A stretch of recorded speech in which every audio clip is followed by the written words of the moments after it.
Hvala lepa. Spoštovani predstavniki slovenskih oboroženih sil na mednarodnih operacijah in misijah ter v predstavništvih Slovenske vojske v tujini.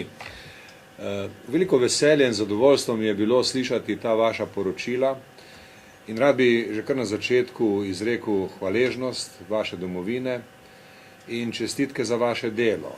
Zadovoljen sem, ko vidim, ko dobivam informacije o tem, da izkazujete pri svojem delu visoko profesionalnost, da je vaše delo kakovostno in tudi cenjeno, da je ta kakovost tudi sprejeta in cenjena vse posod, kjer ste, in da vlada v odnosih, v misijah in predstavništvih tovarištvo.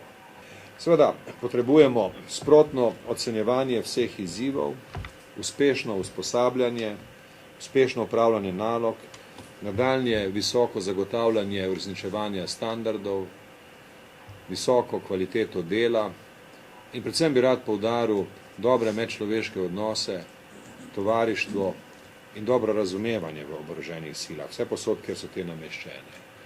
Verjamem, da imamo vse razloge, da zaupamo, da tako bo v prihodnje in v duhu tega zaupanja bi rad vsem vam, ki delujete v misijah in v predstavništvih, zaželel srečen praznik, čestitke ob prazniku, veliko uspeha naprej in veliko dobrega sodelovanja.